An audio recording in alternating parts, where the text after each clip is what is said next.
Dzień dobry, zapraszam z powrotem na nasze zajęcia języka polskiego. Zajęcie numer 98. Brakuje nam jeszcze 2 zajęć do zajęcia numer 100. Do 100. Assalomu alaykum, hammangizga, barchangizga 98 darsimizga xush kelibsiz. Bugun biz zdanie złożone, współrzędne i poprzednie degan mavzuni o'rganamiz. Demak, bosh va ergash gaplar.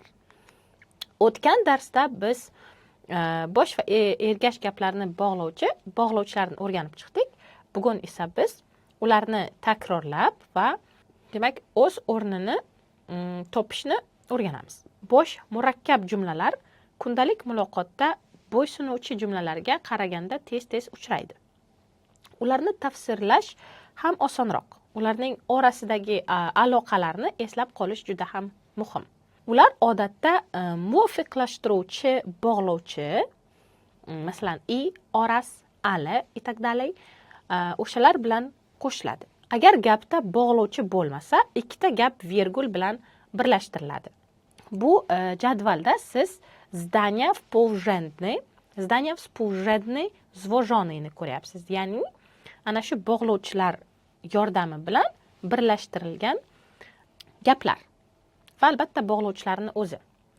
Birinchisi łączne spójniklarni o'rgangandik. Ular i, oraz, a, także ani. Ani ham endi łączne spójniklar bilan birga kelish mumkin, chunki va degan ma'noni ham anglatardi. Va hamda degan ma'no. Misol, siedzę przy biurku i piszę list. Bu birinchi qismi, demak bosh gap, ikki esa ikkinchi qismi ergash gap. Siedzę, orzeczenia ja. Siedzę przed biurku, piszę list i ja piszę. Ikkinchisi przeciwstawne spójniki. Ular ale, lecz, a, jednak va boshqalar. Boshqalarni albatta biz kelasi darslarda yana ham chuqurroq o'rganamiz, chunki ular ozgina qiyinroq.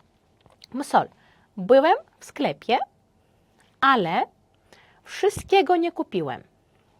Men do'konga edim, lekin hamma narsani ola olmadim.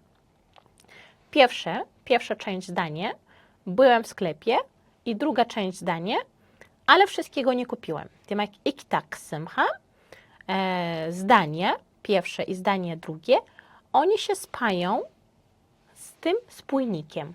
Ale, lekin degan bog'lovchi bilan birga birlashtirilgan.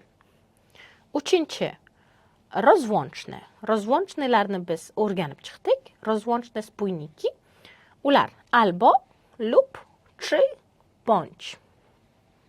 Esingizda bo'lsa, demak, misol, pójdę do kina, albo obejrzę mecz w telewizji. Pójdę do kina, to jest wybór numer 1, albo obejrzę mecz w telewizji.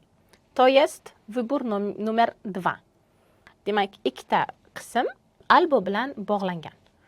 Pojadę do kina, albo obejrzę mecz w telewizji. Alboni o'rniga lub desangiz ham bo'ladi. Pojadę do kina lub obejrzę mecz w telewizji.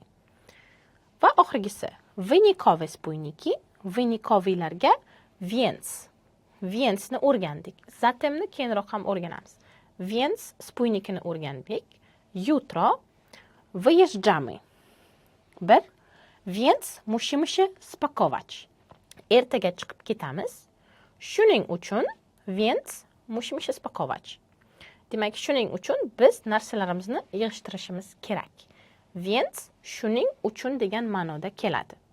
Demak, wyjeżdżamy my va ikkinchisiga esa musimy się spakować. Ana shu formulani ko'rib turibsiz. Formula desangiz ham bo'ladi. Łączne spójniklar bilan ishlatilganda czytam książkę birda kelsa i mana bu nuqta ko'plab nuqtalar turgan joyda i turadi. Demak, i słucham dobrej muzyki. Czytam książkę. Co robię? Słucham dobrej muzyki. Demak, ikkalasi ham bitta savolga javob beradi. Co ja robię? Я robię. Demak, ja czytam, ja słucham. Ana shu paytda łączny spójniklar ishlatiladi va ana shunaqa zdaniyalarda, to jest gaplarda i bilan bog'lanuvchi paydo bo'ladi. Przeciwstawny. Spójniki przeciwstawne. Poszedłam na koncert. Ale qarama-qarshilik, ale zabrakło już biletów. Zabrakło już biletów. Demak, konsertga borgandim, lekin biletlar qolmagan edi. Ana shu voqeaga aleni qo'shsak, kontr voqea bo'ladi. Demak, ale kontr voqeaga aylanadi. Nimadir rejada ketmadi. O'shaning uchun bir bilan ikkini biz ayrilib turgandek ma'noda qo'yamiz. Ale zabrakło już biletów. Rozłączne. Rozłącznelar albo lub edi. Alternatywani ko'rsatgan holda pojadę nad morze pierwsze albo birgalikda, demak, yoki bu yoki u. Wybiorę się w góry. Pojadę nad morze. Esingizda bo'lsa, morze yoki rzeka, jezioro, mana shu suvni bo'yida degan ma'no bo'lsa, nad przyimekni ishlatamiz. Nad predlogini ishlatamiz. Do morza demaymiz. Bu haqida biz przyimeklar darsida o'tgandik, predloglar darsida o'tgandik. Pojadę nad morze albo wybiorę się w góry. Pojadę nad morze lub wybiorę się w góry desangiz ham bo'ladi. Yoki dengiz bo'yiga boraman, yoki tog'ga chiqaman. Ana shu ikkalasidan biri. Demak, ikkita qism ham bitta savolga javob beradi. Co zrobię? Czasownik dokonany. Co zrobię? Pojadę albo wybiorę się. Wybiorę się. Wynikowe spójniki. Więc plan birgalikda. Wróciłem właśnie z wakacji, więc możesz mnie odwiedzić. Wróciłem właśnie z wakacji, więc możesz mnie odwiedzić. Demak, bu yerda ikki xil savol ketyapti va ikki xil asosiy birikma. Shuning uchun wynikowe spójniklar qiyin spójniklarga kiradi. Demak, wróciłem właśnie z wakacji. Co zrobiłem? Co ja zrobiłam? Wróciłem z wakacji. Wróciłem. Va ikkinchi savol esa co zrobisz? Możesz odwiedzić. Ty możesz. Demak, birinchi qismda gap men haqimda ketyapti, ikkinchi qismda gap siz haqingizda ketyapti.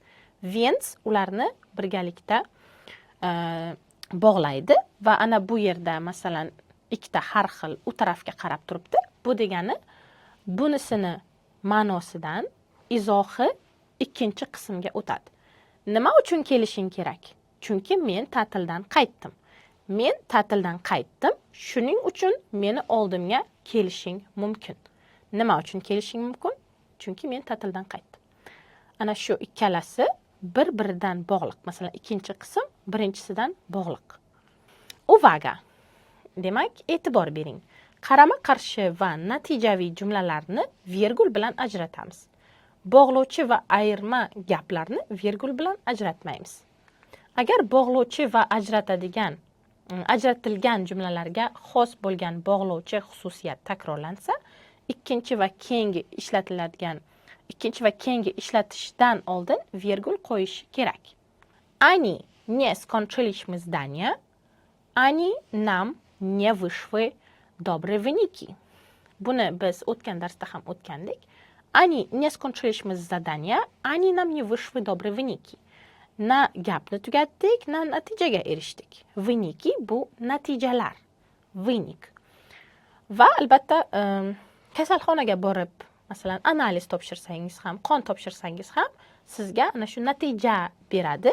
Ana shu natija qog'oz bo'lsa-da, o'sha natija ham polak tilida vynik bo'ladi. Qog'oz dokument bo'lsa ham, o'sha qo'nizni dokumenti natijasi bo'lsa ham wynik deyiladi.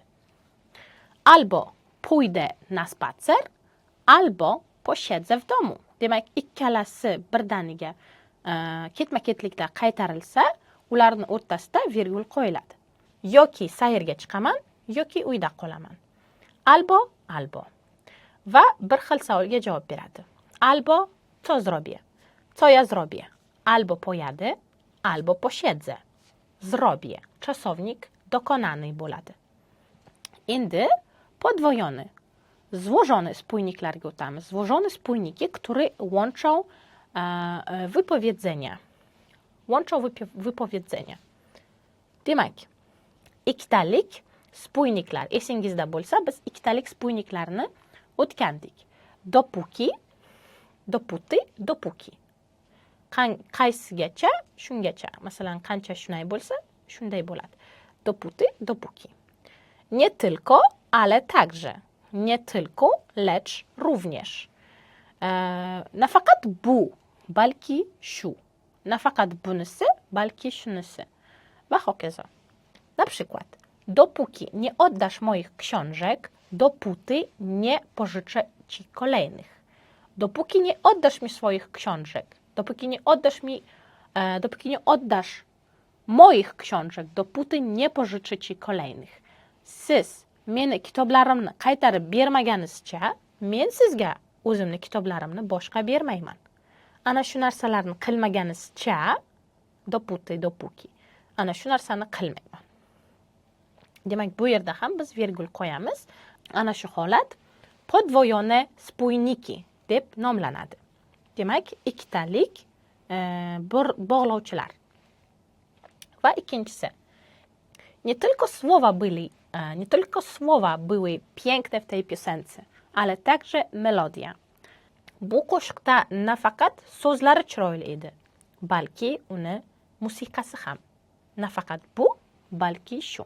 Nie tylko, ale także. Ale to też, desangiz ham bo'ladi. Ale także. Nie tylko są tu ciekawe artykuły, lecz również dobre eseje. Nie tylko są tu ciekawe artykuły, lecz również dobre eseje. Bu yerda nafaqat ajoyib ishlar ham bor, nafaqat ajoyib maqolalar bor, balki ajoyib insholar ham bor. Nafaqat bu, balki bu. Nie tylko, lecz również. Nie tylko, ale także, nie tylko, lecz również ular sinonim ikkitalik gaplar hisoblanadi. Bugungi spójniklarni, barcha o'tgan spójniklarni takrorlab o'tdik va albatta ularni yana bir bor misollarda ko'rib chiqdik. Do zobaczenia na następnych lekcjach. Pa, pa!